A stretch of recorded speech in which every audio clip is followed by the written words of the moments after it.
Alô, boa noite a todos. Boa noite, Brasil. Estamos aqui para esse web meeting do impacto inicial da Covid-19 na oftalmologia brasileira. Estou aqui com o professor Pedro Antônio do meu lado. Eu sou Marcelo Carletti, da Ofta Vision Health. É um prazer para a Ofta poder estar apoiando esse evento juntamente com o Conselho Brasileiro de Oftalmologia. E vou falar só rapidamente o que também a Ofta, que faz parte do maior grupo farmacêutico brasileiro, vem fazendo nessa luta contra o coronavírus, nesse momento, que é um momento muito difícil para todo o Brasil e para todo o planeta. A gente teve que parar, né? A nossa equipe de propagandistas no nível Brasil estão agora em momento de parada de férias e vão retornar assim que a situação melhorar. Estamos preservando, né, a saúde, mitigando o avanço da doença e colaborando com as instruções das autoridades. E o que não pode parar é a fábrica, né? A produção de medicamentos é fundamental, né? Estamos falando de uma empresa que é líder no mercado farmacêutico há mais de 15 anos, ou seja, praticamente de 15% a 20% dos medicamentos vendidos nesse país sai do Grupo Fabril, do Grupo NC, e a fábrica não para. Estamos com todas essas medidas importantes para que a fábrica possa continuar funcionando e que não haja desabastecimento desse setor essencial, que é o setor de medicamentos. E, paralelo a isso, a gente tem também a cloroquina. Acho que todos estão acompanhando nas notícias aí, que estão começando a ver estudos, e hoje saiu a notícia muito boa que a Anvisa aprovou o estudo. Esse estudo que a gente está fazendo, o grupo está fazendo com a Einstein, com o CIRI e com a HCOR, que em praticamente 60 dias nós teremos os primeiros resultados, para que possa realmente colaborar nesse momento, né, dessa dificuldade mundial que está acontecendo. E também compartilho com vocês que o grupo também tem nos Estados Unidos lançado um produto que é o Genocil, que é um device que facilita o uso doméstico do óxido nítrico, né? Está tendo alguns resultados interessantes.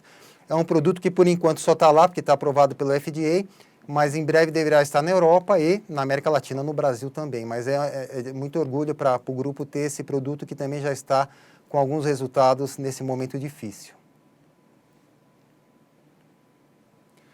Paralelo a isso, também estamos colaborando com o governo do estado de São Paulo. Foi feita uma doação que é exatamente para ajudar, né, com insumos, monitores, respiradores. O grupo realmente está com todas as medidas que possa, de alguma maneira, estar ajudando nesse momento difícil que estamos passando. Rapidamente, a Ofta tem o melhor portfólio para o tratamento de glaucoma, que também é uma guerra, para o tratamento do olho seco, com a linha Adaptis, com Vielute contra os problemas de retina, contra a luz azul, que nesse momento agora que a gente não sai de frente das telinhas é um momento de muita incidência, mas a gente está aqui para falar de outra guerra, que é a guerra mais importante do momento, é a guerra contra o Covid-19, e nesse momento que a gente tem essa agenda que vai ser muito interessante para contribuir para tirar muitas dúvidas do que está acontecendo, eu gostaria de passar a palavra para o presidente do Conselho Brasileiro de Oftalmologia, o professor José Benis. Muito obrigado, e a Ofta continua junto nessa luta contra o coronavírus. Por favor, professor José Benis. Boa noite, Marcelo. É uma grande honra ser convidado para esse web meeting da Ofta, nossa grande parceira, um dos patronos do Conselho Brasileiro de Oftalmologia.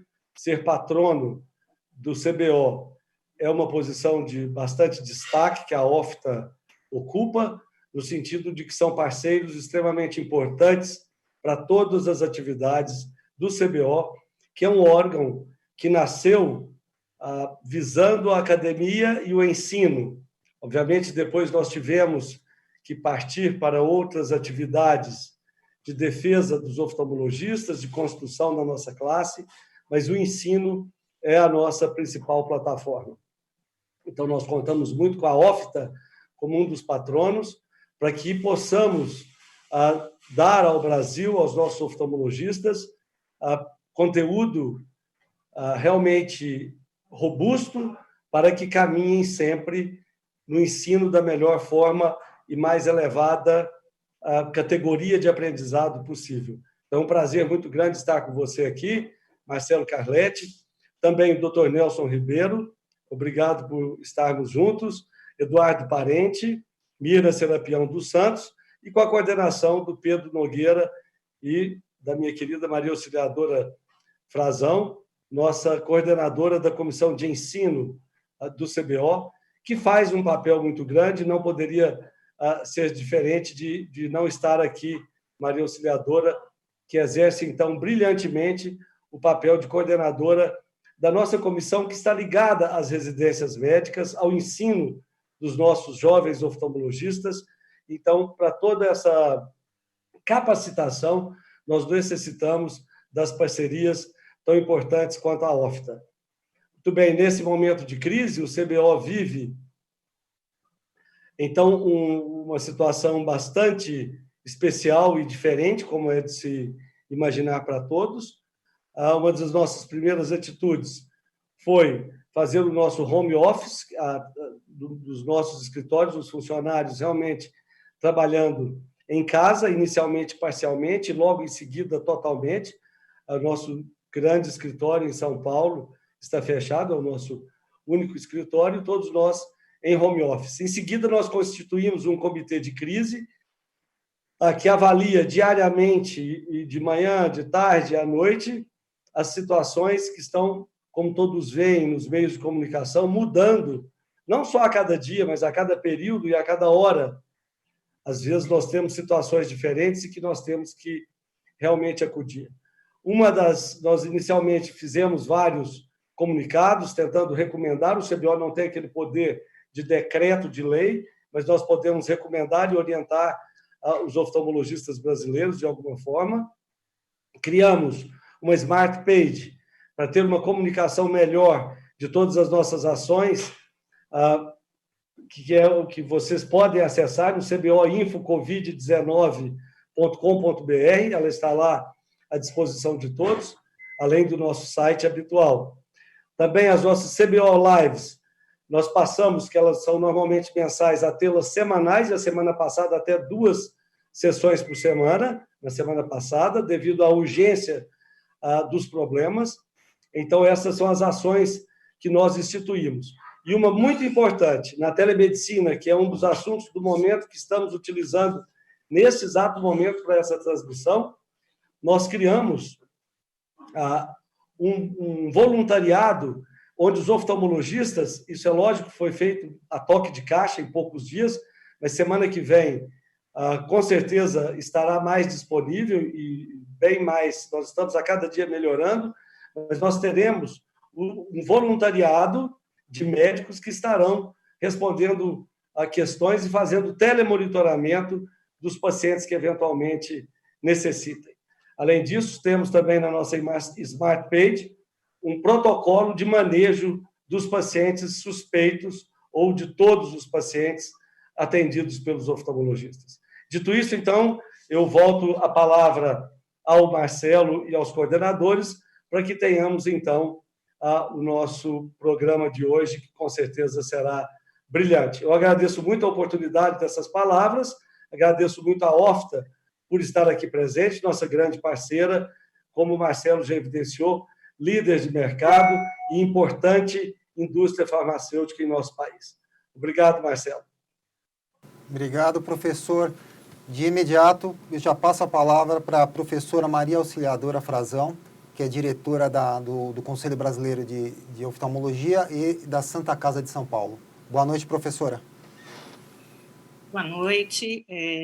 Na verdade, eu sou coordenadora da Comissão de Ensino, então, muito obrigada. Eu queria também, em nome de toda a Comissão de Ensino e como parte do CBO, parabenizar a OFTA por essa iniciativa, por esse programa que já está se repetindo, já é a 2ª edição, em parceria com a plataforma da Comissão de Ensino do Conselho Brasileiro de Oftalmologia, cuja principal mensagem e a principal missão é capacitar, é ensinar. Eu acho que o que nós estamos fazendo hoje é de grande importância, nós vamos ter uma discussão ampla naquilo que vai trazer benefícios grandes aos oftalmologistas em termos da infectologia e de padrões gerais desta doença, mas também ampliar o conhecimento em termos de gestão daquilo que a gente sabe, que é cada vez mais importante, o quão completo e quão mais completo o oftalmologista possa ser, possa ter a sua formação, no sentido de ser capaz de atuar não só paciente, mas também cumprir o seu papel e a sua liderança nos âmbitos econômicos e políticos, que cada vez se impera mais, e ter uma formação cada vez mais completa, formando um profissional capaz de gerar e de gerir cada vez mais ideias de uma forma mais completa, mais competente e que dê retorno a toda a sociedade. Então, eu acho que este evento é de extrema importância. De novo, agradeço a oportunidade de estar aqui, agradeço a oportunidade de compartilhar esse momento com todos os meus colegas, doutor Nelson, doutor Eduardo, doutora Mirna e doutor Pedro, onde certamente haverão discussões bastante importantes. E eu passo, então, a palavra inicialmente ao Pedro, doutor Pedro, que também me ajuda na coordenação deste evento, para depois iniciarmos as aulas. Boa noite, obrigada. Boa noite, doutor Pedro. Obrigado, doutora Maria Auxiliadora. Eu gostaria de chamar para falar um pouquinho a respeito dos padrões da doença, da Covid-19, o doutor Nelson Ribeiro Filho, que vai esclarecer um pouco para a gente qual é o padrão mundial, trazer um pouco dessa característica e dessa perspectiva para o Brasil, para que a gente possa entender um pouquinho melhor a evolução da doença. Boa noite, é um prazer estar aqui, eu agradeço bastante o convite e este realmente é um assunto que dá maior relevância hoje para todos os profissionais de saúde, para todas as pessoas que atuam, né, nessa área. Eu tenho um pouco a acrescentar sobre, acho que todo mundo tem muito conhecimento hoje já de como isso tudo começou, né? Então, a partir dos casos da China, a doença passa, né, gradativamente a se expandir para o resto do mundo e chega, então, ao continente europeu, chega ao continente americano e está tendo um impacto muito grande. Então, essa doença, né, que a partir de um foco inicial na Ásia, se dissemina para o mundo. Nós, na verdade, temos ainda muito que aprender com ela. Os padrões utilizados para prever o que poderia acontecer foram baseados em epidemias por outros vírus, por outros coronavírus, que apresentavam uma transmissibilidade muito menor do que nós estamos vendo no caso do coronavírus da Covid-19. Isso, então, faz com que, inicialmente, a gente tinha uma perspectiva de que a doença não seria tão devastadora como tem se apresentado. Hoje, no mundo, nós estamos chegando quase a 1 milhão de casos, 930 mil casos, mais ou menos, no mundo, com uma letalidade já chegando a 47 mil mortes. O Brasil, eu não peguei hoje os dados de hoje, mas nós estávamos com 6.800 casos, com 241 mortes. No mundo, então, nós estamos mais ou menos com uma letalidade de 5%, que é muito provavelmente não verdadeira, porque nós não temos uma ideia de quantas pessoas realmente estão infectadas. Nós temos ainda muito subnotificação. Então, o denominador dessa equação está aquém daquilo que deveria estar mesmo. Provavelmente a letalidade é menor. Mas as pessoas não se enganem, porque eu escuto muito falar que a doença é a doença do idoso, de pessoas acima de 60 anos. É verdade, o vírus tem muito mais uma letalidade, uma ação devastadora nessa população, mas não só nessa população. A diferença é que o adulto jovem, ele fica doente, ele utiliza a UTI, mas ele não morre, então ele se recupera, mas ele também tem quadros graves. Então, as pessoas não devem se iludir e achar que o problema é do idoso. Não é. É também do adulto jovem, é também da criança. O mundo tem sofrido, e vai sofrer bastante ainda, porque nenhuma estrutura de saúde no mundo está preparada para a quantidade de casos que estão sendo necessários para atendimento, e principalmente para o atendimento do paciente grave, daquele paciente que precisa do UTI. Todos já viram, né, que 80% das pessoas têm forma branda da doença, tem forma leve, assintomática. 15% dessas pessoas que adquirem a infecção vão precisar de atenção médica hospitalar, e 5% dessas pessoas vão precisar de atendimento em terapia intensiva. O que as pessoas muitas vezes não pensam, né? Quando a gente vê estatística, né? 5% de 100 mil é uma coisa, 5% de 10 milhões é outra completamente diferente. E é isso que, infelizmente, está acontecendo em algumas realidades. O Brasil, na medida do possível, com poucas críticas, com um problema aqui e ali, tem se preparado para isso. Então, eu estou otimista de que, se nós realmente continuarmos mantendo as medidas de prevenção e continuarmos tendo atenção para evitar uma propagação mais rápida da doença, nós estamos nos preparando para um cenário grave, mas que é possível que a gente consiga ter um atendimento adequado da população. Eu só vou ressaltar mais uma coisa que eu acho importante. Na China, a gente não tem ainda dados muito precisos, mas aproximadamente 4% dos doentes eram profissionais de saúde. Desses profissionais de saúde que adoeceram, mais ou menos uns 15% precisaram de atenção hospitalar. E pelo menos 5 médicos faleceram devido à infecção pelo coronavírus. Então, nós, que estamos diretamente atendendo pessoas, nós temos que nos preocupar com a nossa saúde também, e com a saúde dos outros colaboradores. Então, nós devemos ter bastante esforço para que as pessoas atendam as pessoas com bastante segurança, porque nós estamos necessitando, né, de trabalhar, temos que trabalhar e temos que ter segurança nesse trabalho.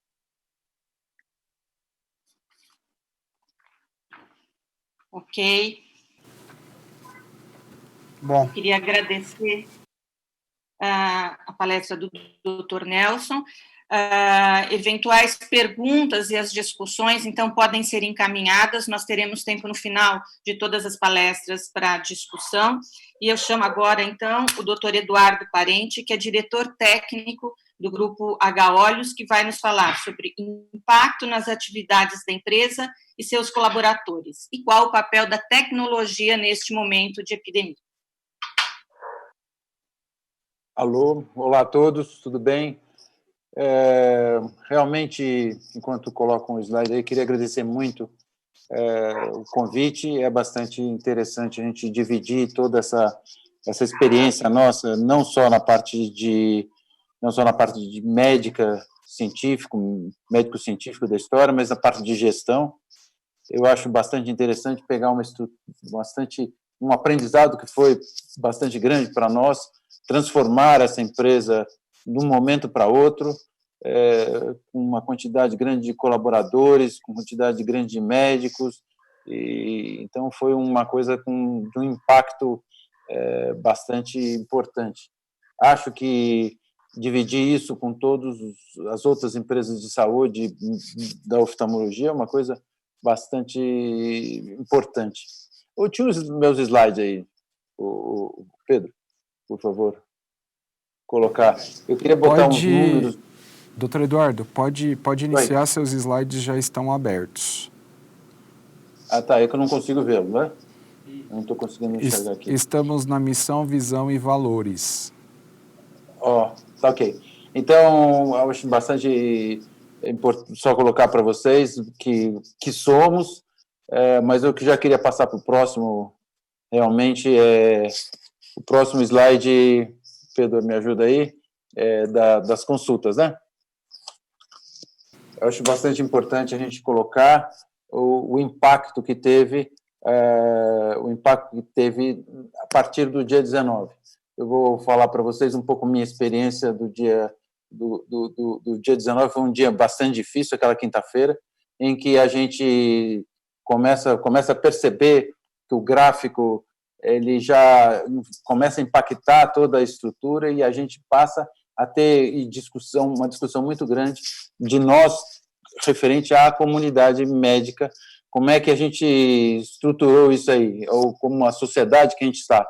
Então, você vê que dia 19 a gente passa a ter uma grande dificuldade realmente de fazer essa parte de decidir. Foi uma coisa bastante difícil, foi uma coisa foi bastante complicado a gente resolver.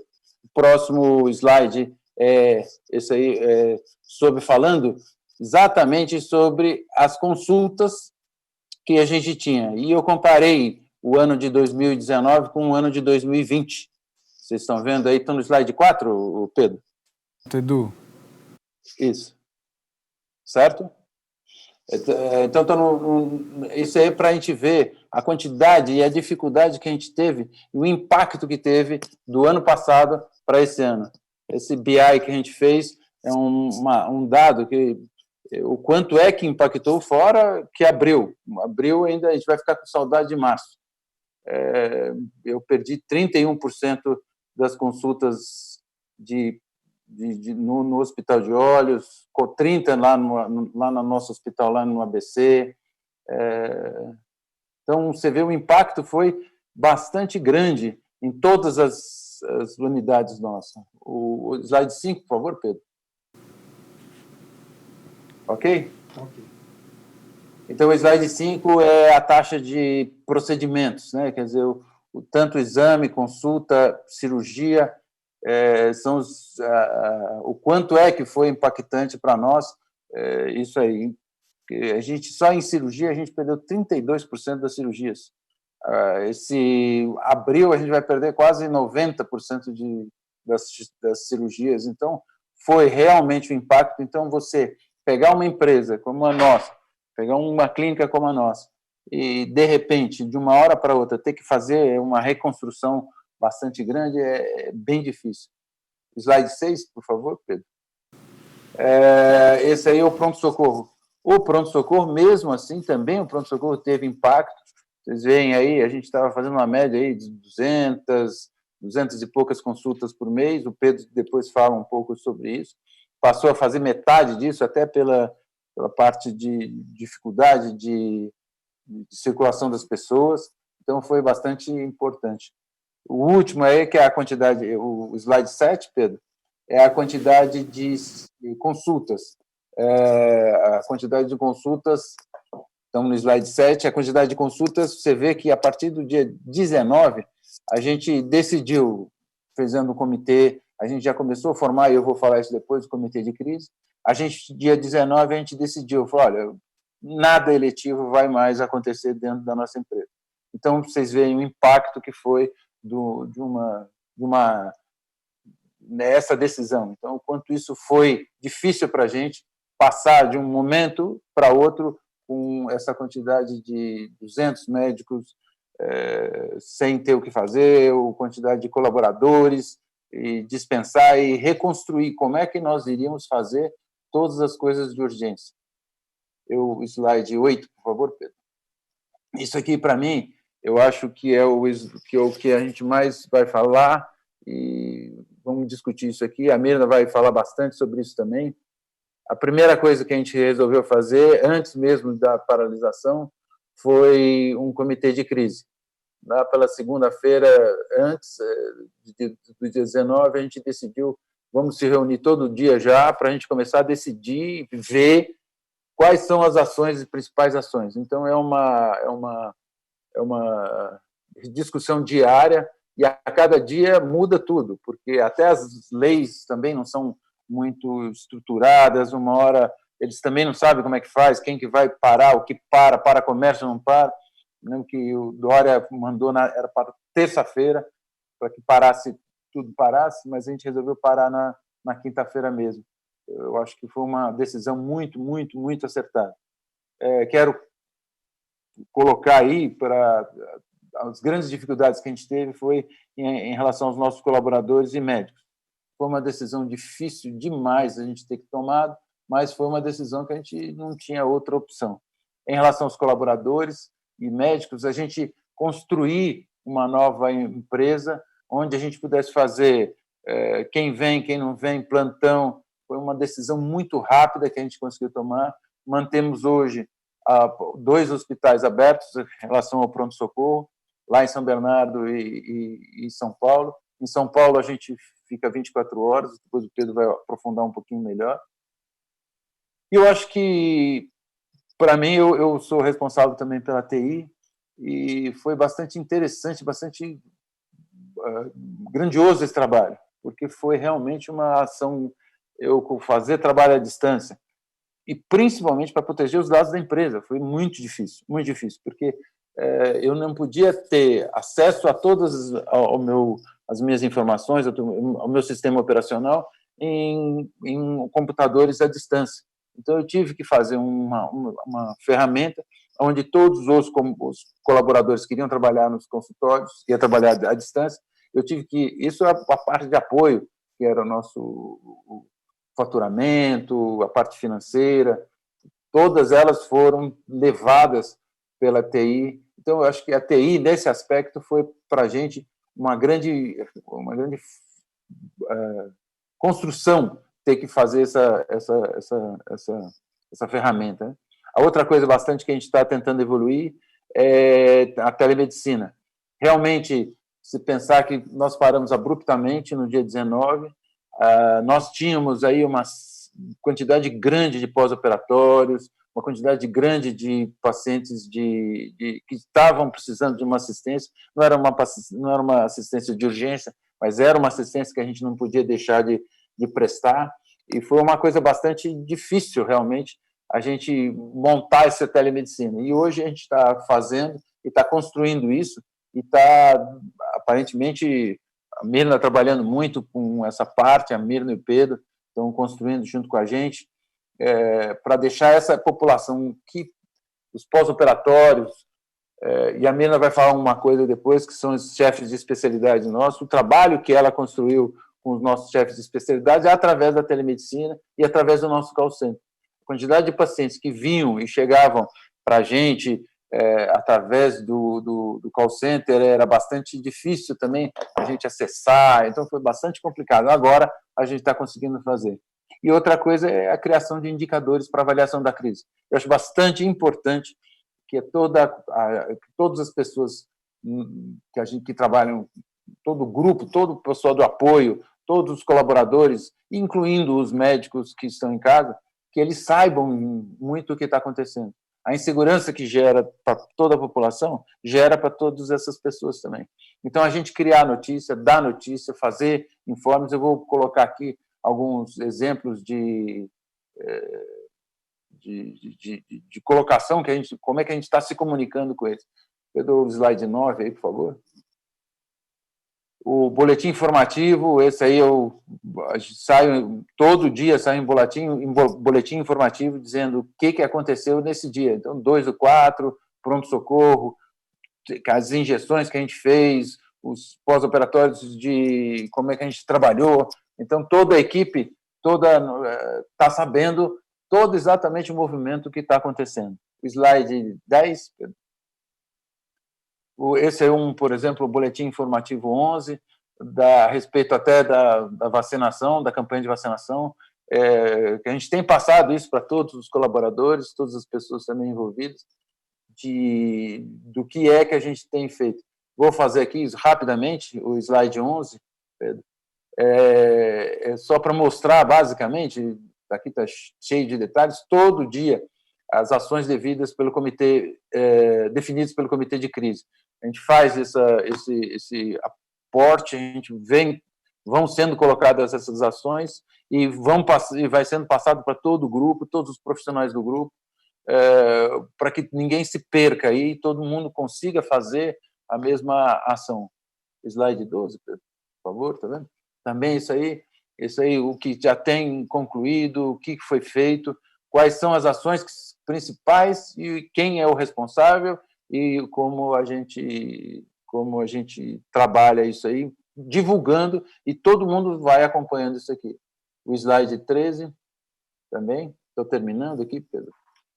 O slide 13 como é que a gente faz agora construção de um novo, a Miriam também vai falar, como construção de como a gente vai voltando aqui dentro de um limite de segurança das atividades, dentro de um limite absolutamente seguro.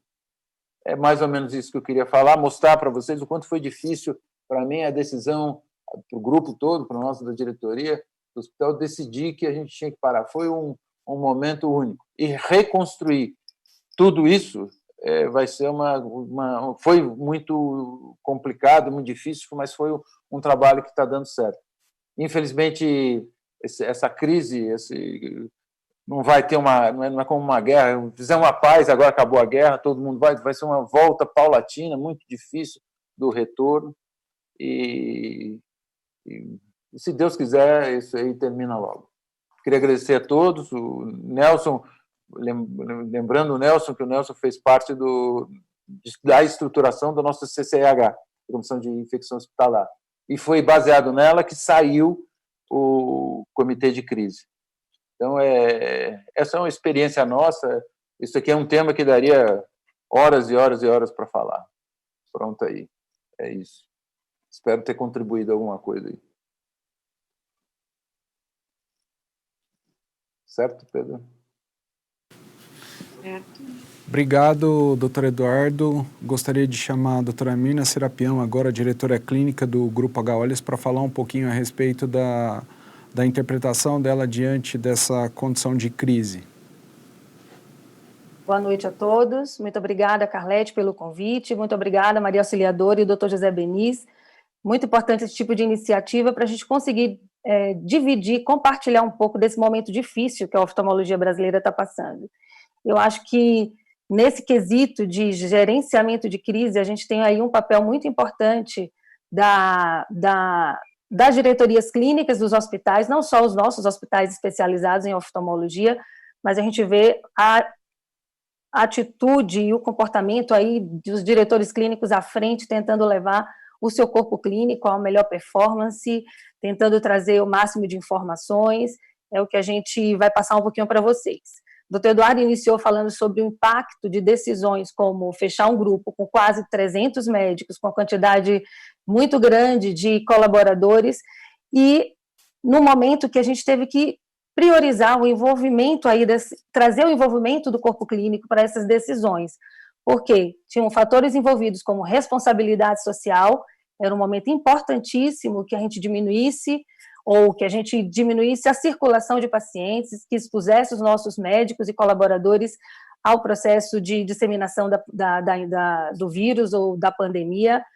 A questão de segurança foi muito importante, não só para os pacientes em si, mas para todo o corpo de médicos, colaboradores, e a gente teve essa decisão, não foi fácil, como o doutor Eduardo já falou, mas, obviamente, a gente tem que pensar também na sustentabilidade de um grupo, tá, que emprega 300 médicos, que emprega 500, 600 colaboradores.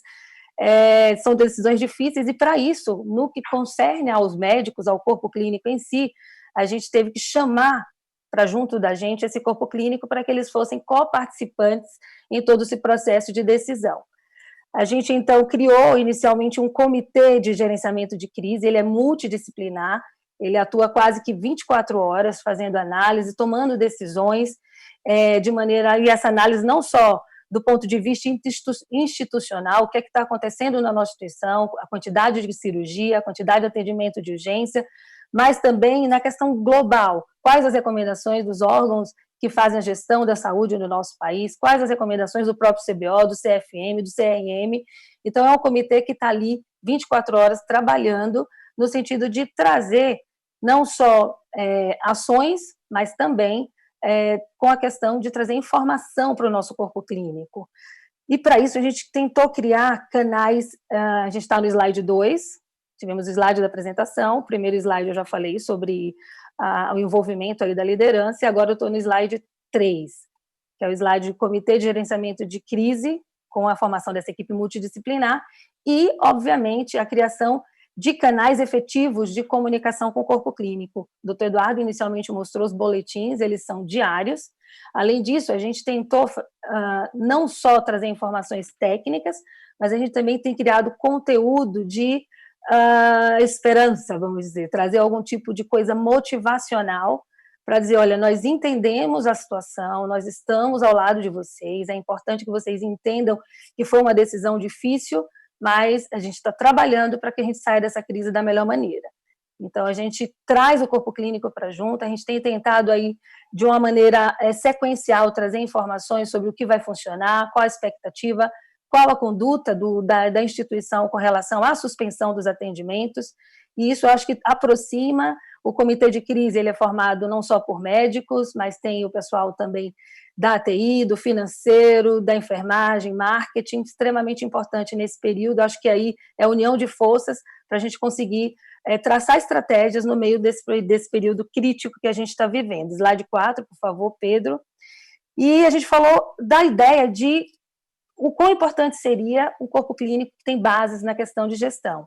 A gente vem fazendo, ao longo do último ano, um processo de envolvimento aí dos chefes de especialidades, desde do ano passado, para que eles tenham a noção e sejam treinados na questão de gestão. E a gente tem certeza que isso vai fazer diferença não só nesse período, trazendo esse grupo para ser uma subbase, aí, uma base do Comitê de Gerenciamento de Crise, porque eles que têm nos ajudado na questão de garantir de maneira segura a assistência aos pacientes que estão ali enquadrados no que a gente definiu de que seria urgência. Então, nesse primeiro período da suspensão dos nossos atendimentos, nós determinamos que apenas urgência, PS e cirurgias de urgência seriam feitas na nossa instituição e manteríamos, então, o corpo ali de especialistas para o atendimento de eventuais pacientes mais críticos, de pós-operatórios, e eles têm sido envolvidos de maneira bastante interessante para a manutenção dessa assistência básica à nossa população de pacientes.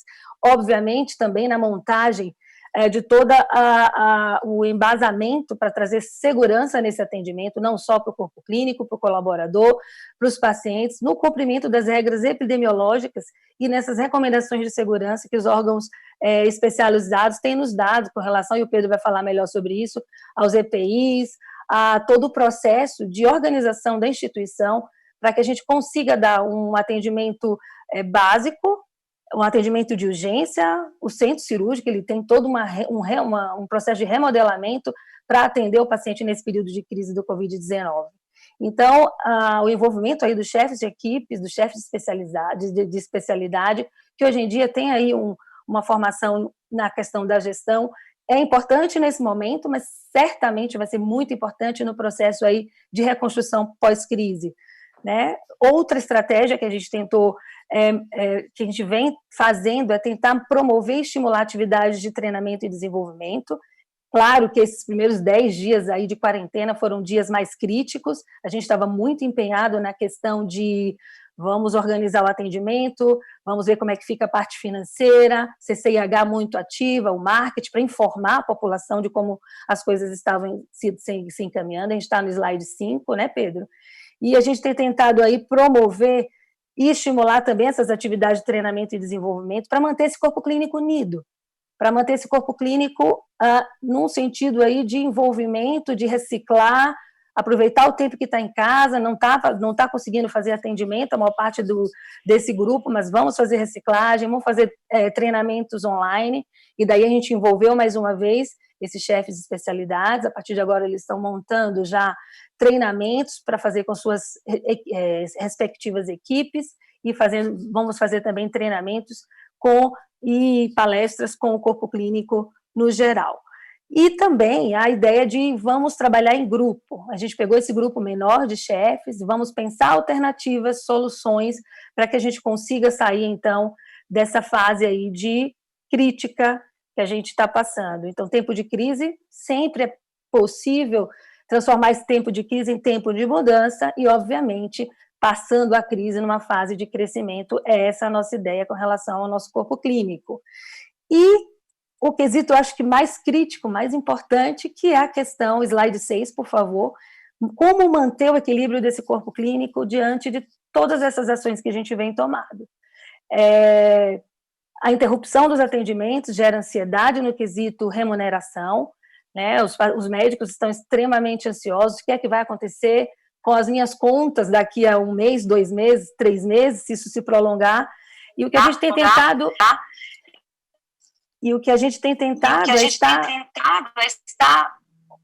Acho que caiu um pouquinho. Doutora Maria Auxiliadora, fecha um pouquinho o seu som, acho que está cruzando com o meu. Fechei. Tudo bem, Pedro? Ok. Posso continuar? Pode continuar.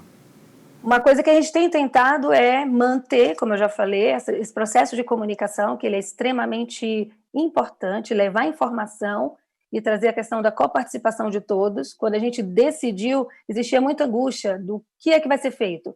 Vamos continuar, vamos interromper o atendimento. Quando a gente decidiu interromper, houve aí uma adesão quase que em massa das pessoas entendendo que naquele momento era importante. Então, em comunicação com o corpo clínico é importante.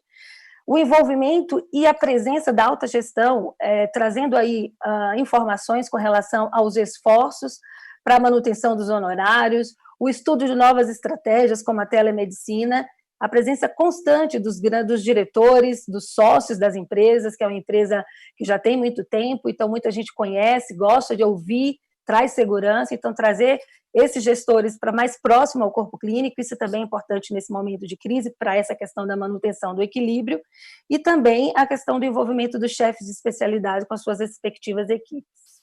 E o slide 6, para finalizar, ou 7, é o que a gente pensa, vamos olhar o papel da diretoria clínica frente ao corpo clínico, é olhar a crise, tentar no meio da crise já vislumbrar alguns caminhos, novas estratégias, a gente falou aqui, a gente acabou de inaugurar agora, segunda-feira, a telemedicina do Grupo H-Olhos, a Conecta, a gente tem trazido informações, orientações para os nossos pacientes que estão desassistidos nesse momento de crise, uma tentativa de também prestar esse serviço para não deixá-los sem informação com relação aos seus tratamentos, tentar vislumbrar no meio de toda essa crise caminhos de crescimento e juntos, eu acho que se a gente não unir esforços, dificilmente a gente consegue se levantar novamente.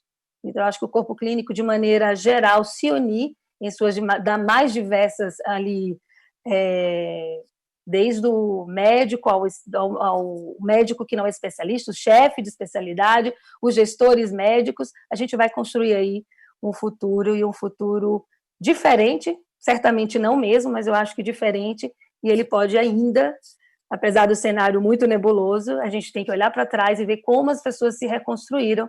Eu acho que nesse processo de união de grupo a gente consegue reconstruir a história aí, trabalhando sempre como grupo.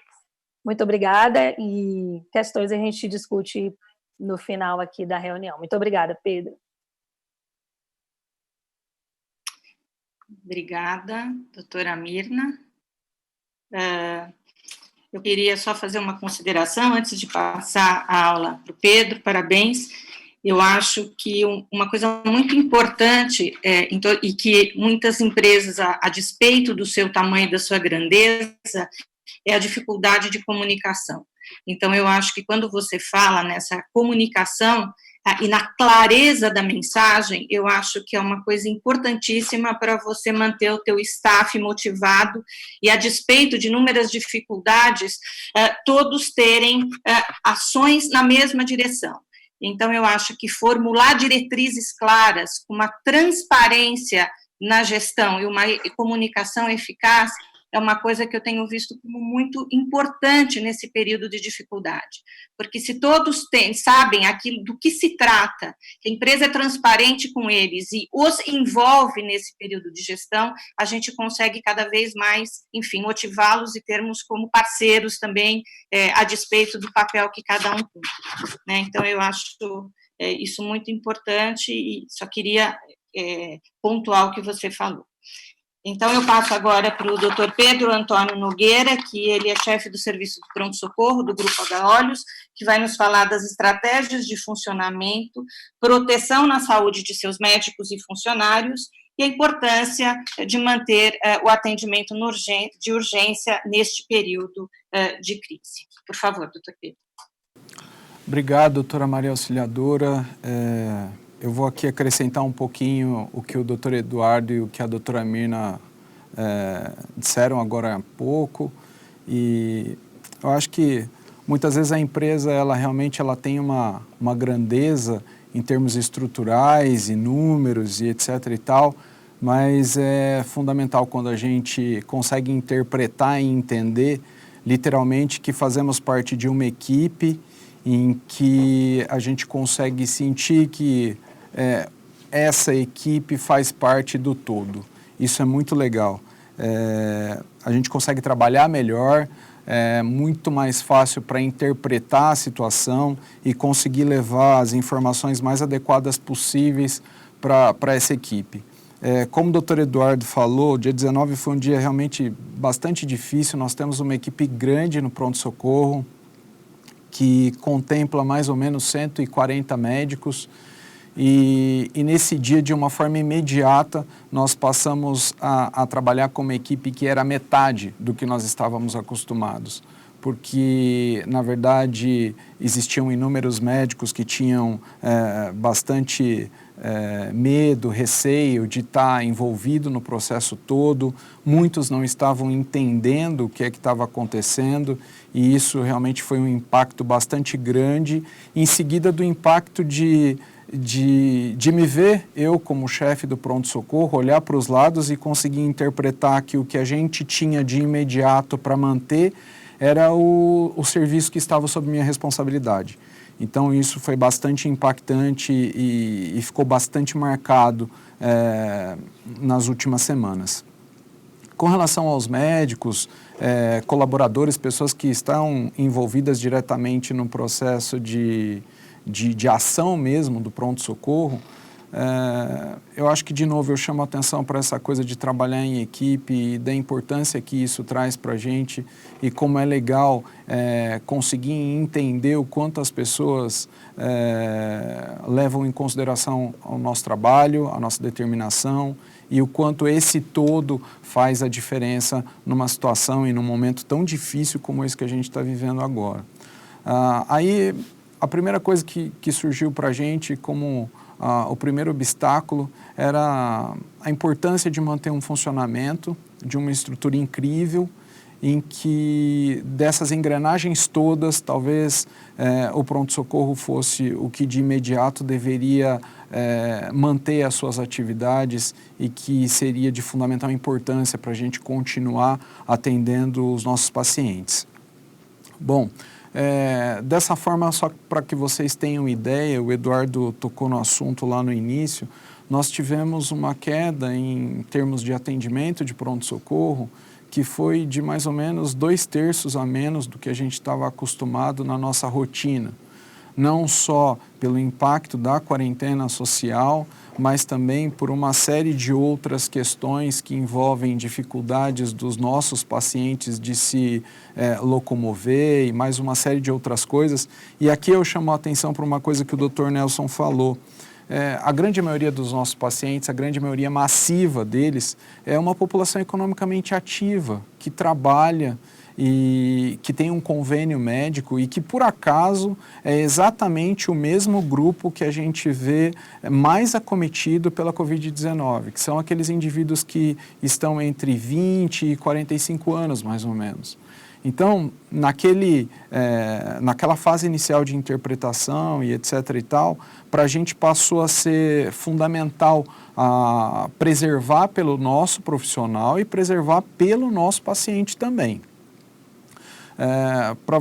Aqui, para vocês terem ideia, teoricamente, a doutora Maria Auxiliadora ainda conversou um pouquinho comigo hoje, antes de iniciar a apresentação, questionando justamente sobre os pacientes, o que eles estavam apresentando, se tinha algum paciente que tinha algum sintoma específico.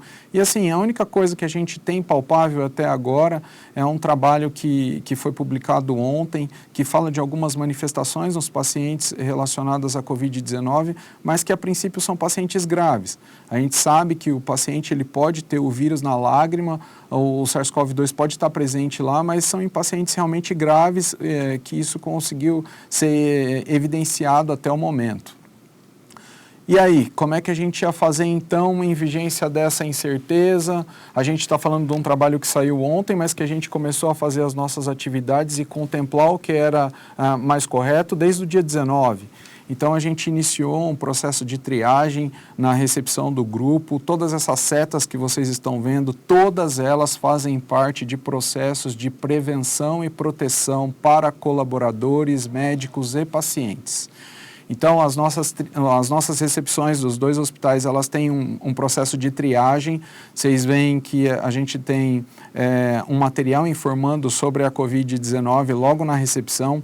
Todo e qualquer paciente que tiver sintoma respiratório, que tiver mau estado geral, que isso foi identificado no momento da entrada, esse paciente de imediato ele já é deslocado para um hospital geral de referência ou compatível com o convênio daquele paciente. Essa triadora, ela nos auxilia de uma forma bastante importante, porque aqueles pacientes que muitas vezes eles não têm sintomas graves, mas que eles têm sintomas respiratórios, ou uma tosse, ou um quadro gripal em atividade, eles já recebem de imediato uma máscara para poder adentrar aos hospitais. Uma outra coisa que a gente criou também, baseando-se em vários protocolos, a gente tem lido muito a respeito nos últimos dias. Esse comitê de gerenciamento de crise tem trabalhado de uma forma incrível e realmente eu fico orgulhoso de poder fazer parte de algo nesse sentido. E o que a gente identificou é que a melhor coisa a ser feita era separar a sala a qual esses pacientes acometidos iriam ser atendidos. E essa sala, ela passa por um processo de limpeza terminal ao final de cada uma desses atendimentos do paciente que tem Covid-19 positivo.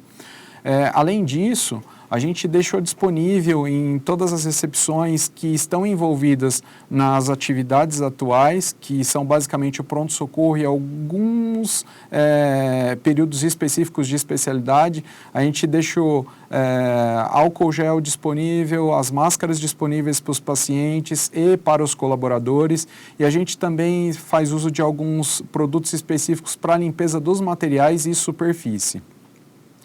A nossa recepção, a gente ficou bastante preocupado com os nossos colaboradores. Isso ficou muito nítido. A empresa ela tem consciência de que os seus colaboradores fazem um papel fundamental e que sem eles não seria possível exercer o tipo de atividade e com a grandeza que a gente consegue fazer isso. Então, a gente tem um apoio direto de uma série de outros profissionais. A nossa SCIH, qualidade, enfermeira da SCIH fazem um papel muito importante realmente. A gente consegue vislumbrar aí as nossas informações para os pacientes de novo, solicitando algo muito básico, que é a lavagem das mãos, que a gente sabe que é o primordial para evitar essa transmissão, mas os colaboradores todos eles acabaram recebendo as suas máscaras. O paciente ele tem um distanciamento mínimo de 1 metro das recepções para ele conseguir acessar as atividades e etc. Uma outra coisa é que a gente procurou realmente interpretar tudo que os trabalhos falavam e qual era a melhor forma de trazer isso para os nossos colaboradores. Então, mesmo a gente sabendo que algumas situações elas falavam exclusivamente de testes e de pesquisas que eram in vitro, a gente procurou trazer isso para a nossa realidade. Então, assim, desde os nossos elevadores, eles são devidamente higienizados, a nossa recepção de elevador, ela transmite essa informação para o paciente para que a gente consiga, da menor forma possível, gerar a possibilidade de transmissão da doença dentro da nossa instituição. De novo, essa condição das recepções, isso ficou muito básico, marcado para a gente leva isso como lei a partir de agora. Desde o dia 19, quando a gente resolveu tomar as nossas medidas, a gente já tomou medidas diretas no processo de funcionamento do pronto-socorro, desde o aparato de proteção direta do biomicroscópio. A gente começou a usar um produto que, na verdade, é um quaternário de amônia e que é utilizado para a higiene da superfície e do próprio biomicroscópio e da estrutura também de proteção direta, além do álcool gel que está disponível nas nossas salas. Essa imagem que vocês estão vendo é uma imagem do nosso médico. Todos os médicos, eles recebem essa roupa que é utilizada no centro cirúrgico, eles se trocam dentro do centro cirúrgico para que não haja nenhum tipo de contaminação e para que eles não levem o vírus para dentro de casa. A máscara N95 ela foi implementada desde o começo. Nós tivemos muitas dificuldades para conseguir a quantidade de EPI suficiente. Chegamos a pagar pelo EPI mais de 1000% do que deveria ser o valor dele, mas nós fizemos questão de deixar disponível para todo o nosso corpo clínico do pronto-socorro e zelar por esses médicos que tanto fazem a diferença nesse momento. Óculos de proteção individual todos têm. Interessante que vocês olham para as mãos da médica, a médica não está com luva, porque a gente entende que a lavagem das mãos, água e sabão ou álcool gel é fundamental e é o suficiente. Esse aparato que vocês estão vendo é para os casos específicos de atendimento de Covid-19. A doutora Maria Auxiliadora perguntou se a gente estava atendendo alguns casos. Nós estamos atendendo sim alguns casos e para essa situação específica, o nosso profissional ele tem que, além do EPI que eu tinha relatado numa condição de rotina, ele ainda acaba se utilizando das luvas e dessa roupa que a gente usa como cirurgião na rotina do centro cirúrgico. Esse, só para que vocês tenham ideia, é da nossa equipe de higiene. É fundamental tocar aqui na importância de cada área para que o fluxo e o processo ocorra da melhor forma possível, protegendo, obviamente, cada um dos nossos colaboradores. Então, eles estão bem orientados e paramentados. Para terminar a minha apresentação, eu acho importante a gente chamar a atenção, porque muitas das vezes os colegas de outras regiões, de outras cidades, eles acabam imaginando essa condição que a cidade de São Paulo vive hoje e algumas vezes a impressão que a gente tem é que eles imaginam que é algo restrito, exclusivo nosso e na verdade não é. A gente está falando de uma doença que hoje de manhã acometia quase 1 milhão de pessoas e que o Brasil apresentava 250 óbitos, que no transcorrer de um dia nós já temos pelo menos 49 óbitos a mais. Então a importância de achatar essa tal curva que todo mundo fala, que todo mundo busca, é fundamental. O que a gente consegue entender é um gráfico que mostra uma crescente exponencial. Nós estamos falando de 50 mil óbitos, isso é de um impacto brutal na sociedade.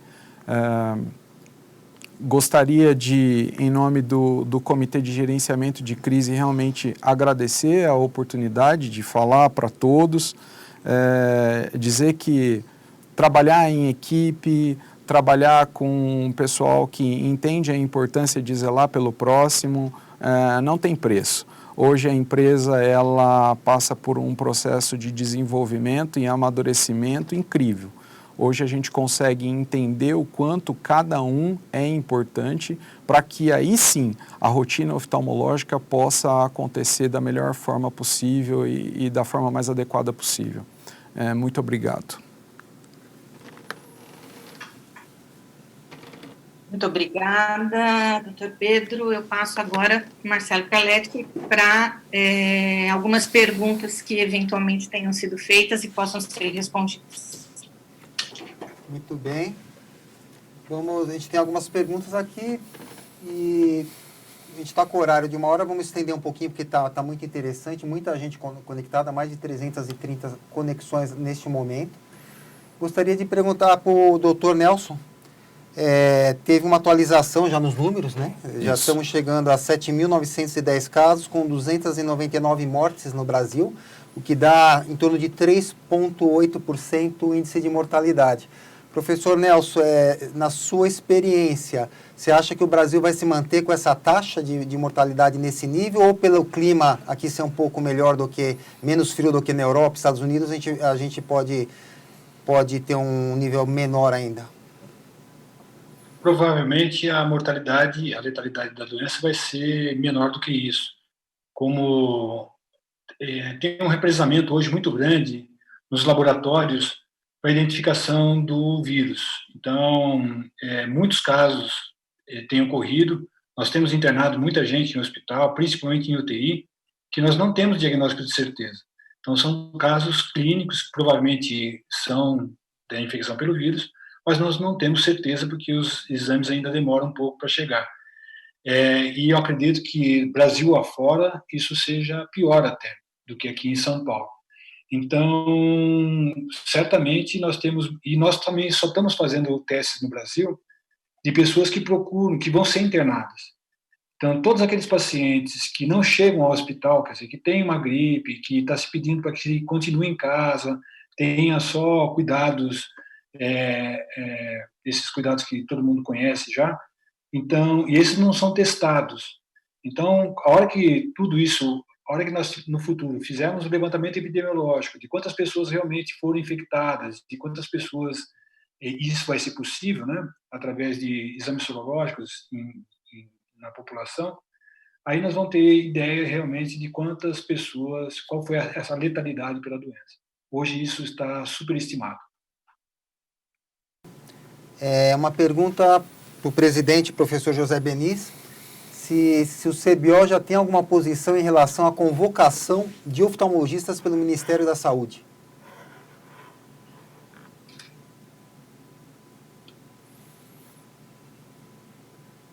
Acho que a gente teve algum problema com o professor. Eu posso responder. Tá aí. Ok. É só ativar o som. Essa situação é uma situação bastante recente e que está ainda de uma forma muito sem resolução no aspecto global de como isso será feito. Então, há uma confusão grande no momento. As informações que nós temos é que são muitas reclamações e muitas observações ao Ministério da Saúde e que ainda não existe nada de definitivo nesta situação. Nós acabamos de ver declarações do Ministério dizendo que, a princípio, isso não será obrigatório, mas que existe uma possibilidade de se tornar, dependendo do agravamento da crise. Então, não é nada definitivo ainda. Uma pergunta aqui para o doutor Pedro Antônio. Como está sendo usar os equipamentos de EPI e Face Shield para examinar o paciente? Bom, com relação aos EPIs, a gente tem toda uma equipe que está voltada para a disponibilização dos EPIs, compra de EPIs, processo de administração consciente para quem nós estamos fornecendo o EPI. Hoje, o nosso EPI mais importante é a máscara N95, distribuída para todos os médicos do pronto-socorro. Cada médico que recebe a máscara, ele acaba assinando e carimbando uma folha de presença, e essa máscara ela vai ser substituída com 30 dias da data que ele retirou. Nós temos que fazer uma administração consciente da quantidade desses médicos, uma vez que nós nos preocupamos bastante com a qualidade da saúde deles para poder atender os nossos pacientes. E nós tivemos bastante dificuldade nas últimas 2 semanas para adquirir os EPIs, mas a gente já conseguiu comprar com um pouquinho mais de facilidade no final da semana passada. Com relação ao Face Shield, a gente já adquiriu o produto já está disponível e passará a ser utilizado para aquelas situações que envolvem a equipe da anestesiologia, para os procedimentos de intubação e outros procedimentos de vias aéreas, onde a gente pode ter a condição de nebulização do vírus e uma maior chance do indivíduo adquirir aquele vírus, e obviamente para cirurgias que estão no rol aí das urgências e que envolvem desde as cirurgias de retina, catarata e etc., o qual a gente ainda está escrevendo qual é o protocolo, mas a gente já tem os face shields e já começaram a ser utilizados. Já é uma realidade hoje no Grupo H-Olhos. Uma pergunta para o professor Dr. Eduardo. Estão questionando sobre a telemedicina. Considerando pacientes de maior gravidade, está sendo uma medicina ativa a partir do hospital? E como está a parte de funcionamento disso em relação aos convênios? Já está regularizado para poder ter a ativação da consulta? Não, tem nada regularizado, nada regulamentado, mas o que a gente tem feito é seguir um mínimo de bom senso. A gente está julgando aí e avaliando os casos de maior gravidade, esses são encaminhados para o pronto-socorro. A gente separou os casos de pronto-socorro, propriamente dito, num andar, e os casos de pós-operatórios que precisam de um atendimento em outra área do hospital. O que a gente está fazendo inicialmente é muito mais uma orientação do que propriamente uma telemedicina convencional, padrão, etc, etc. A questão de você poder mandar receituário, a questão de você poder esses receituários serem aceitos, a questão do exame, tudo isso a gente não sabe como é que vai fazer, nem supõe. Mas o que a gente está fazendo é mais uma orientação do que propriamente um atendimento convencional. E principalmente tendo o bom senso do encaminhamento, né? Nesse momento, Carlete, só complementando o doutor Eduardo, a gente focou naqueles pacientes de pós-operatório, pacientes em tratamento crônico e pacientes que, eventualmente, teriam urgência para fazer uma triagem, para que menos pessoas cheguem ao pronto-socorro. Então, basicamente, é um serviço à comunidade, mais de orientação, focando muito no grupo de pacientes que nós atendemos, o Grupo H-Olhos, né? Para eles não ficarem desassistidos aí no meio do caminho, ter um exame, estou em processo de injeções intravítreas seriadas, então a gente está fazendo todo um processo muito mais de orientação do que uma telemedicina ativa, né? A gente vai caminhar para isso, eu acredito, mas ainda não. A doutora Miriam e o doutor Eduardo, a nossa ideia justamente é buscar acolhimento para os nossos pacientes. É um momento que realmente gerou um certo impacto na relação médico-paciente e um obrigatório distanciamento, e o que a gente está fazendo através do processo do Conecta é acolher esse paciente, trazer esse paciente para mais próximo, mesmo que distante fisicamente. Ok. O que existe foi uma liberação do Ministério da Saúde, da telemedicina, para uma situação de emergência. Sim. E então, como o doutor Eduardo disse, muitas coisas estão por vir nesta regulamentação ainda. Então, existe uma liberação de telemonitoramento, de teleorientação, e é nisso que eu disse que o CBO lançou também aquele programa, o Brasil que Enxerga, em relação a esse acolhimento das pessoas através do voluntariado dos médicos pelo Brasil, já tem vários se voluntariando, para o atendimento dessas pessoas que estão necessitando de um acolhimento, mas não ainda a regulamentação exata da teleconsulta com os profissionais, com o profissional em cada ponta, que é realmente a nossa aspiração final. Pergunta para a professora Mirna, se o comitê de crise também já está trabalhando com uma comissão para elaborar um esquema visando o retorno à normalidade. Sem dúvida, a gente tem um escalonamento aí de atividades que a gente vai desenvolver ao longo do tempo. No início da crise, restringimos absolutamente as situações de urgência e emergência oftalmológica, tanto cirúrgica quanto clínica, e fechamos todo o resto. Agora, para as próximas semanas, a gente já está progredindo para situações de semi-urgência ou pacientes semicríticos. É aquele paciente que estava programado para fazer uma vitrectomia, é mácula off, é um diabetes mais descompensado, que se prorrogar muito essa crise, ele pode aí ter um comprometimento visual. Então, progressivamente, a gente está avançando para liberar procedimentos para aqueles pacientes cujo risco da demora é muito pode levar ao comprometimento da visão. Tá? Então, essa é a próxima etapa, e a gente já está fazendo estudo também para ver nas próximas semanas como a gente vai evoluir com a questão do atendimento. Perfeito. Doutor Pedro, tem duas aqui que acho que você que pode responder. Quando se fala em estoque pulmonar mínimo, em quanto podemos diminuir esse estoque mínimo em percentual? O H-Olhos adotou alguma medida com relação ao seu estoque? Eu acho que a gente precisa interpretar um pouco melhor a pergunta, realmente. Não consigo entender. Alguém que está fazendo parte direta da sessão poderia ajudar? Eu acho que é mais o Nelson mesmo. Você consegue linkar essa situação? Eu não entendi direito a pergunta, desculpe. Ninguém. Estoque pulmonar mínimo do grupo. Enquanto podemos diminuir esse estoque mínimo em percentual. Não entendi. Será que é estoque pulmonar ou de EPIs? Que ele está falando em alguma projeção, não sei.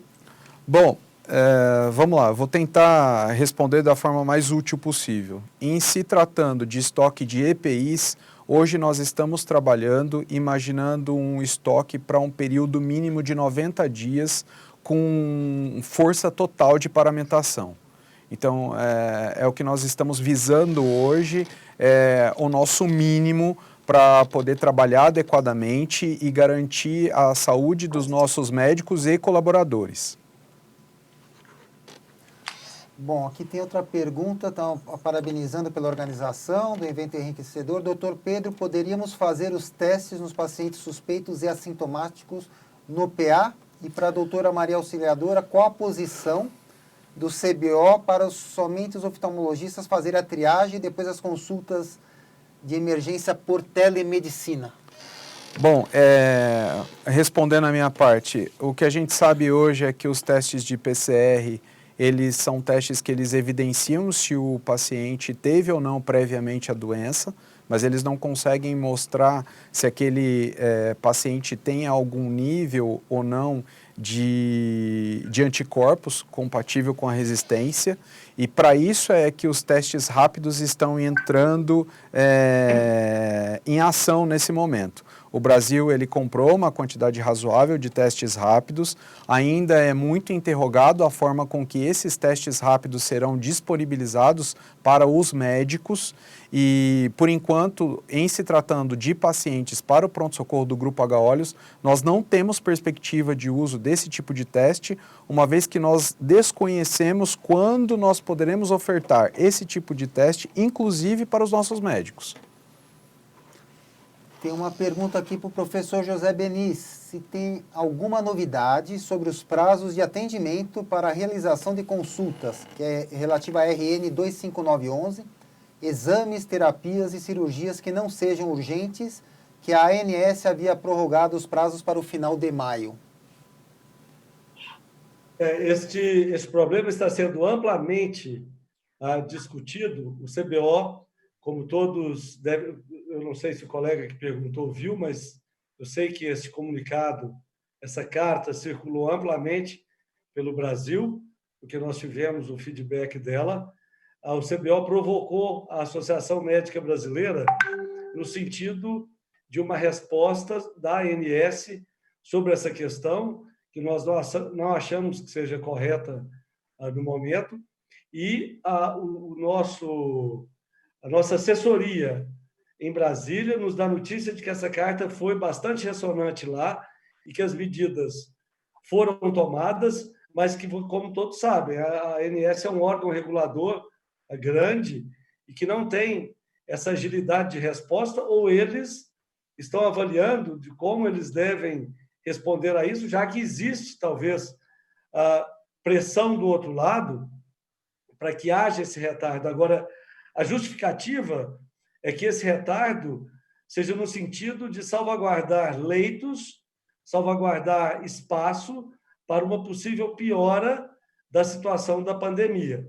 Então, as atitudes foram tomadas e com certeza, está sendo discutido nos órgãos interessados nisso, e estamos aguardando a resposta para a nossa provocação.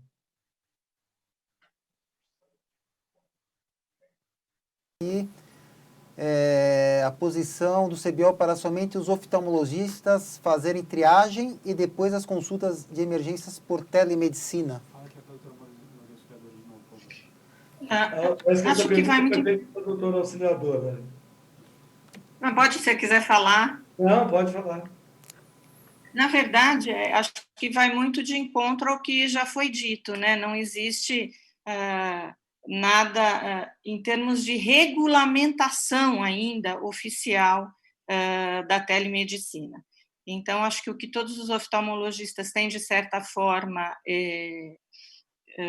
feito, realizado, são um aconselhamento, se a gente pode dizer assim, uma resposta ao paciente, uma orientação ao paciente, mas nada que seja ainda regulamentado, vamos dizer assim. Eu acho que o que o colega talvez esteja mais ansioso por saber é a posição, auxiliador, além disso que você disse, se, por exemplo, nós partimos do ponto que um oftalmologista deve estar na ponta de uma orientação dessa e não um técnico. Acredito que seja isso a questão. E, com certeza, todos nós sabemos o bombardeamento que a nossa profissão tem sido submetida nos últimos anos, especialmente aí nessa última década. E é claro que existe, né, uma busca de não médicos para atuar na medicina. Nesse momento de coronavírus, esse assunto até está um pouco menos presente em todas as discussões, mas nós não podemos esquecê-lo. E é claro que o CBO tem uma posição firme de que, numa teleconsulta de oftalmologia, nós devemos ter 2 oftalmologistas, um em cada ponto.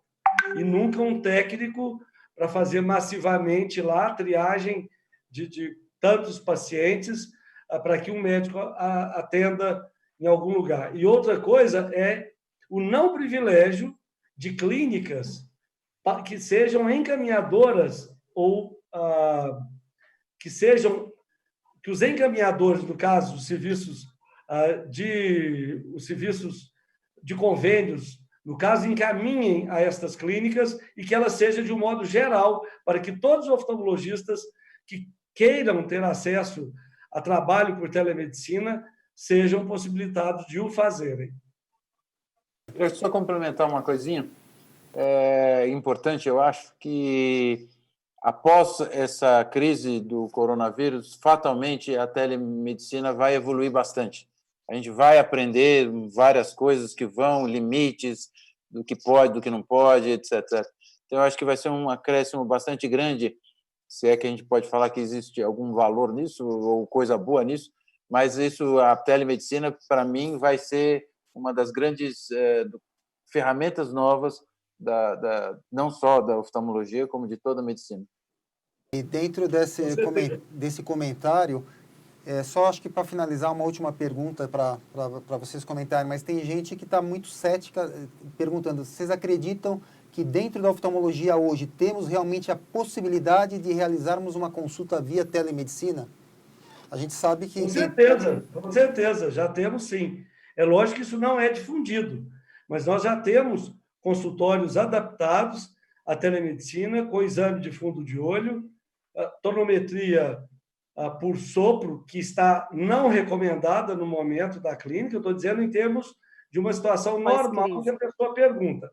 Então, a tonometria de sopro está contraindicada no momento, mas é lógico que é uma ferramenta que pode vir a ser utilizada depois. Então, existem, sim, consultórios equipados, não são muitos, mas como o doutor Eduardo disse, eu acho que isso é uma questão que vai vir muito celeremente a uma situação de realidade. E é importante, então, enfatizar que a palavra prestador de serviço me faltou naquela hora, mas que os prestadores de serviço não selecionem clínicas que vão ser aquelas que os pacientes sejam encaminhados, e que sim, todos oftalmologistas que queiram prestar esse tipo de serviço, que tenha disponibilidade de fazê-lo. Muito bem, em termos de perguntas é isso. Eu gostaria de agradecer por parte da OFTA, é uma honra estar podendo estar aqui com vocês nesse evento, passar para o coordenador, Dr. Pedro, as considerações finais, depois você passa para a professora Maria Auxiliadora e o Dr. José Benício faz o encerramento. Bom, gostaria de agradecer a todos pela participação. O Comitê de Gerenciamento de Crise do Grupo H. Olhos não tem medido esforços para poder fazer o melhor trabalho possível, poder garantir a saúde dos seus médicos, colaboradores e prezar pela saúde, principalmente dos seus pacientes. Dizer que é um prazer estar aqui e o nosso muito obrigado aí a todos os que estão participando à distância. Obrigada. Eu queria só fazer, acho que 2 considerações finais. Acho que, resumindo, na verdade, com relação aos cuidados, acho que é meio que incomum que todos façam a separação dos ambientes onde vão ser atendidos, a questão de todos os equipamentos de proteções individuais que devem ser usados sempre que preconizados. A esterilização dos ambientes foi muito bem ressaltado aqui, e eu queria só acrescentar uma coisa importantíssima, que um grande número de médicos e técnicos, eles têm se contaminado, e cada vez mais as publicações reforçam isso, quando eles vão tirar a paramentação. Então, eu queria incluir o quão, como o doutor Pedro falou, que eles se paramentam dentro do centro cirúrgico, mas o quão importante é nós começarmos a treinarmos todos os médicos e os técnicos a como retirar o paramento. Porque o que muitos têm visto, e a China colocou e apontou isso muito bem, bem como a Itália, é a quantidade gigantesca de técnicos que provavelmente se contaminam quando vão retirar os seus paramentos. Tomara a gente faça em breve um novo web meeting, eu acho que a gente vai adquirir experiência, todos nós oftalmologistas, com essa injeção que o governo e hoje o Ministério anunciou de testes de diferentes tipos, testes rápidos, PCR, enfim, acho que à medida que nós vamos tendo a oportunidade de examinar pacientes que sabemos que já é positivo e nós formos identificando alterações oculares, nós vamos criar uma massa crítica e uma massa de conhecimento que mais para frente a gente possa se reunir novamente e começar a discutir alterações oculares. E, a exemplo do que ocorre hoje em algumas doenças sistêmicas, talvez a gente consiga agregar uma massa de conhecimento que diga, olha, esse paciente não tem ainda o teste positivo, mas essa alteração ocular é bastante característica do Covid-19. Oxalá nós possamos, mais para frente, estarmos discutindo isso. E termino agradecendo de novo o convite, a parceria da OFTA com o CBO, que vem agregar muito ao conhecimento e capacitação de todos os residentes, de todos os médicos. Essa parceria se faz cada vez mais importante. Agradecer a todos os meus colegas que participaram e compartilharam comigo essa noite, e ao Dr. José Benício, presidente do Conselho Brasileiro de Oftalmologia, a quem eu passo a palavra. Muito obrigada e boa noite a todos. Obrigado, auxiliadora. Obrigado, Pedro, por a coordenação tão brilhante. Obrigado, Carlete, pela oportunidade de estarmos aqui e aos nossos ilustres palestrantes do H. Olhos. Obrigado pela companhia, foi extremamente enriquecedor estar com vocês. Numa última observação minha, eu queria deixar claro que as premissas mais importantes do Conselho Brasileiro de Oftalmologia são o ensino da oftalmologia aos médicos jovens e que serão os futuros oftalmologistas do nosso país e, além disso, a proteção da saúde ocular do povo brasileiro. Nada mais importante, então, que isso, que nos leva à defesa da nossa profissão. E, em relação à defesa da nossa profissão, o CBO tem sempre tentado estar à frente, no sentido de transmitirmos as informações mais pertinentes, estarmos à frente dos projetos que norteiam a prática oftalmológica brasileira. Especificamente sobre esta reunião, eu percebi que o tema telemedicina foi talvez o mais mencionado pelas perguntas dos que estão nos assistindo. Então, esse programa que eu citei, O Brasil que Enxerga, vem de encontro à prática da telemedicina. O doutor Eduardo disse que eles já estão praticando no H-Olhos também essa modalidade de atendimento, que ela muito vai ser modificada. Todas as particularidades que nós temos acesso foram aqui discutidas. As que não foram é porque ainda não estão completamente esclarecidas, mas que serão em um futuro breve. Então, o que nós temos no momento foi uma pressa em liberar algo que tinha o primeiro documento em 2012, depois ele foi novamente gerado em 2019, que teve uma reação enorme por parte dos médicos brasileiros, e que o CFM cancelou, então, a edição daquele documento, que tem exatamente 1 ano, e que agora nós tínhamos passado pela reedição desse documento, inclusive com sugestões das diversas subespecialidades brasileiras da medicina. Desculpe eu ter feito esse pequeno alongamento, mas eu acho que ele é fundamental para que todos entendam onde nós nos inserimos, onde nós estamos nesse momento. Então, frente a uma necessidade premente, nós tivemos uma reação das autoridades no sentido de se apressar e liberar alguma coisa nesse sentido, que ainda está por muito em ser regulamentada de forma terminal, de forma final. Então, o que nós temos no momento nós já temos a telemedicina como realidade, mas ainda muito incipiente com esses detalhes que nós aqui citamos previamente.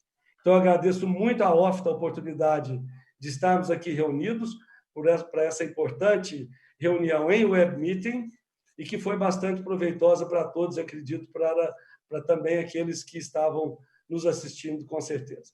Agradeço a audiência e a paciência de todos. Desculpe se me alonguei em alguns momentos, mas eu acho que algumas intervenções são necessárias, como dos distintos palestrantes, para que os assuntos sejam entendidos.